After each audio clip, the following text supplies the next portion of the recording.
सज्जनों, देवताओं और दैत्यों के द्वारा समुद्र मंथन का प्रयास के लिए जो है बैठकें चल रही हैं। आइए उसका वर्णन करते हैं। श्री सुखदेव जी कहते हैं, परीक्षित, देवताओं के साथ ब्रह्मा जी की स्तुति सुनकर भगवान श्री हरि उनके बीच में ही प्रकट हो गए। मानो हजारों सूर्य एक साथ ही उदय हो गया हो। सभी देवताओं की आंखें चौंधिया गई। केवल भगवान शंकर ब्रह्मा जी ने भगवान की उस छवि का दर्शन किया।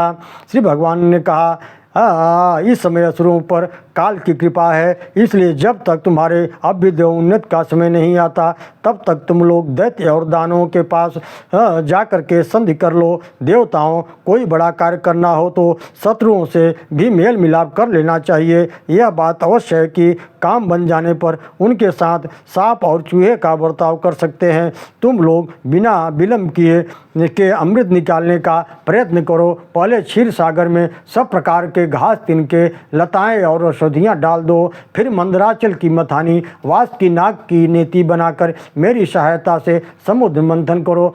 असुर लोग तुमसे जो चाहें उसे स्वीकार कर लो। शांति से सब काम बन जाता है, क्रोध करने से कुछ भी नहीं बनता। पहले समुद्र में से कालकूट विष निकलेगा, उससे डरना नहीं और किसी भी वस्तु के लिए कभी भी लोभ नहीं करना।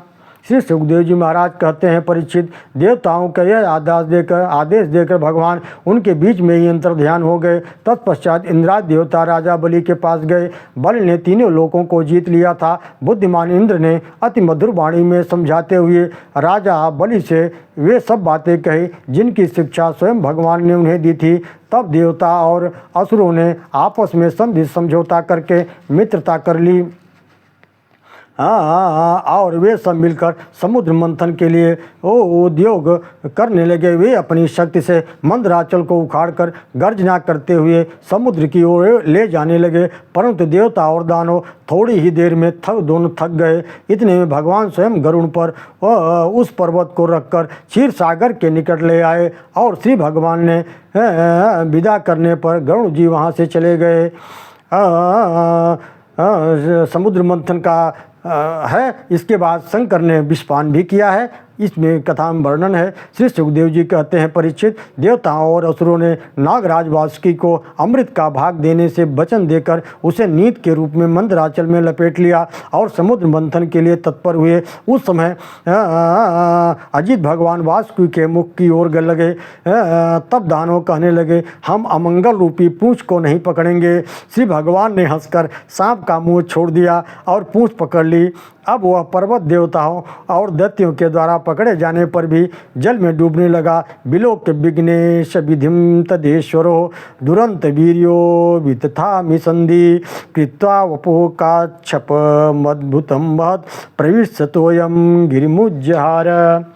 परीक्षित, उस समय भगवान ने देखा कि यह तो विघ्नराज की करतूत है, इसलिए उन्होंने उसके निवारण का उपाय सोचकर एक अत्यंत ही विशाल और विचित्र कच्छप का रूप धारण कर लिया। समुद्र के जल में प्रवेश करके मंदराचल को ऊपर उठा दिया। भगवान की शक्ति अनंत है, वे सत्य संकल्प है, इसलिए उनके लिए यह कौन सी नई बात है। तत्पश्चात वासुकी नाग ने निद्रा का संचार किया, जिससे उन्हें पीड़ा न हो तथा देवता और असुरों में उन्होंने योग स्वरूप में प्रवेश कर बल को प्रेरणा की तथा स्वयं पर्वत के ऊपर दूसरे पर्वत के समान बनकर मंदराचल के ऊपर भाग को अपने हाथों से दबाकर स्थित हो गए। इसके पश्चात समुद्र मंथन प्रारंभ हुआ और असुरों के समुद्र मंथन करने पर जब अमृत नहीं निकला तब स्वयं अजित भगवान समुद्र मंथन करने लगे। संपूर्ण जगत को अभय दान देने वाले भगवान दूसरे पर्वराज के समान बड़े सुंदर लग रहे थे। जब अजित भगवान ने समुद्र मंथन किया तब हलाहल नाम का अत्यंत ही उग्र विष निकला।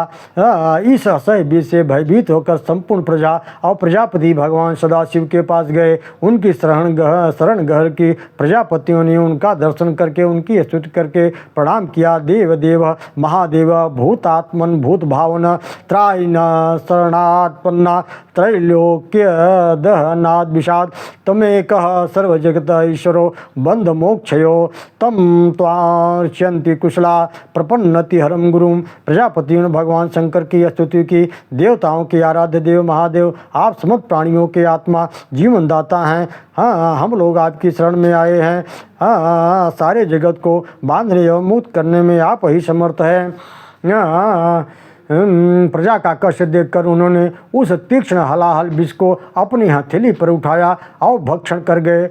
यह विष जल का पापमल था। उसे भगवान शंकर पर भी अपना प्रभाव प्रकट कर दिया। उनका नाम नीलकंठ पड़ गया। जिस समय भगवान शंकर विषपान कर रहे थे उस समय उनके हाथ से थोड़ा सा विष टपक गया, जिससे बिच्छू, सांप तथा अन्य विषैले जीवों ने एवं विषैले औषधियों ने ग्रहण कर लिया। हाँ, श्री सुखदेव जी कहते हैं, इस प्रकार जब भगवान शंकर ने विषपान कर लिया तब देवता और असुर को बड़ी प्रसन्नता हुई। वे फिर नए उत्साह से समुद्र मंथन करने लगे। तब समुद्र में कामदेव प्रकट हुई, जिसे ऋषियों ने ग्रहण किया। उसके बाद उच्चैश्रवा नाम का घोड़ा निकला, जिसे राजा बलि ने ले लिया। तदनंतर ऐरावत हाथी निकली। तत्पश्चात कौस्तुभ नाम का पद्म पराग मणि निकला, जिसे हृदय में धारण करने के लिए अजित भगवान लेना चाहा। इसके बाद स्वर्गलोक की शोभा बढ़ाने वाला कल्प वृक्ष निकला। तत्पश्चात अप्सराएं भी प्रकट हुई। ततश्चाविर्भूत साक्षाद्रीरमा भगवत्परा रज्जन्ति दिशः कान्या विद्युत सौदामिनी यथा। तस्यां चक्रुस्पृहा सर्वे ससुरासुरमानवा रूपैर्दार्यवयोर्वर्ण मेहा क्षिप्त चेतसः। परिचित इसके बाद स्वयं भगवती श्री महालक्ष्मी देवी प्रकट हुई। वे भगवान की नित्य शक्ति हैं। उनके सौंदर्य और यौवन रूप रंग और महिमा से सबका चित्त खिंच गया। देवता मनुष्य असुर सभी ने चाहा कि ये हमें मिल जाए, परंतु उन्होंने अजित भगवान का ही वर्ण कर लिया। इसके बाद समुद्र मंथन करने पर कमल नयनी कन्या के रूप में वारुणी देवी प्रकट हुई। भगवान की अनुमति से दैत्यों ने उसे ले लिया। इसके बाद भगवान के अंशावतार धन्वंतरी अपने हाथों में कंगन और अमृत से भरा हुआ कलश लेकर प्रकट हुए। दानवों ने शीघ्रता से बलात् उस अमृत कलश को छीन लिया। देवता यह देख हताश हो गए, भगवान की शरण में गए। तब से भगवान ने दानवों के हाथ से अमृत लेने के लिए एक अत्यंत ही सुंदरी मोहिनी का रूप धारण किया। ओम नमो भगवते वासुदेवाय। के पद्मनाभ भगवान विष्णु का मोहिनी रूप और अपने हाथों से अमृत बांट कैसे रहे हैं, आइए कथा में चलते हैं। श्री सुखदेव जी कहते हैं, परीक्षित, असुर आपस में सद्भाव प्रेम को छोड़कर विवाद एवं झगड़े में उलझ रहे थे। उसी समय एक अत्यंत सुंदरी स्त्री को अपनी ओर आते देखा। उस समय उसके ऊपर सब मंत्र मुक्त हो गए। इतना ही नहीं, अपना झगड़ा मिटाने और बार बार भाग से अमृत बांटने के लिए उसे ही मध्यस्थ बनाने के लिए कहा। कथम कस्य पदायादाम पुष्यल्याम मणे मयि संगता विश्वासम पंडित हो जातो कमिनी सुन याति ही। मोहिनी रूपधारी भगवान ने कहा, आप लोग महर्षि कश्यप के पुत्र हैं और मैं हूँ उल्टा। आप लोग मुझ पर अन्याय का भार क्यों डाल रहे हो?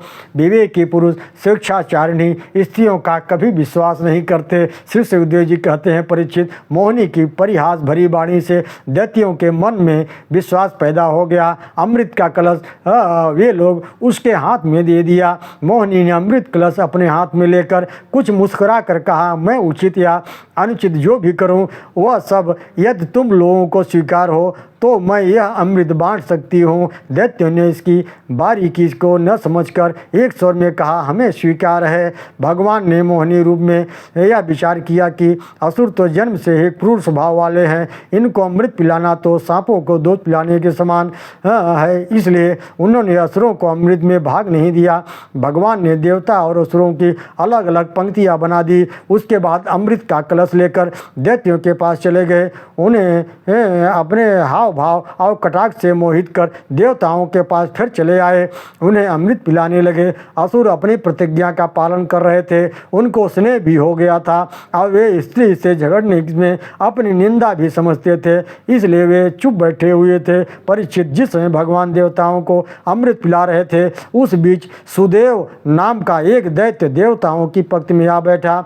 देवताओं के साथ उसने भी अमृत पी लिया, परंतु उसी क्षण चंद्रमा और सूर्य ने उसकी पोल खोल दी। अमृत पिलाते पिलाते ही भगवान ने चक्र से उसकी गर्दन अलग कर दी।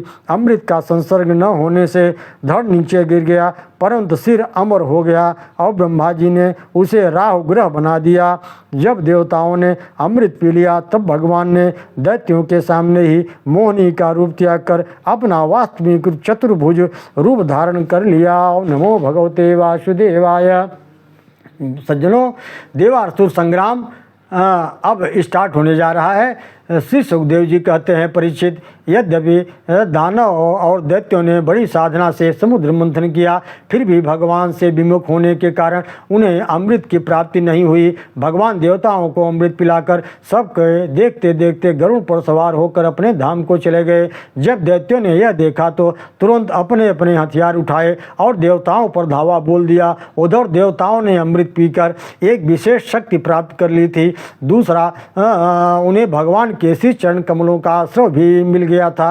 वश वे भी अपने अस्त्र शस्त्र से सुसज्जित होकर दैत्यों से भिड़ गए। क्षीर सागर के तट पर बड़ा ही रोमांचकारी और अत्यंत भयंकर युद्ध संग्राम हुआ। यह संग्राम देवासुर संग्राम के नाम से कहा जाता है। परीक्षित, दोनों सेनाएं आमने सामने खड़ी हो गई। अब ये दो दो की जोड़ी बनाकर लड़ने लगे। बलि इंद्र से, स्वामी कार्तिकेय तारासुर से, वरुण हेति से, यमराय कालनाभ से, विश्वकर्मा भय से, संबरासुर तुष्टा से, सविता विरोचन से, नमुची चंद्रमा से, महिषासुर अग्निदेव से, दुमर्ष कामदेव से, शुक्राचार्य बृहस्पति से, स नरकासुर शनिश्चर से, मधुरगण निवात कवचों से, विशेष देवगण पुलमाओं से तथा रुद्रगण क्रोधवशों से लड़ने लगे।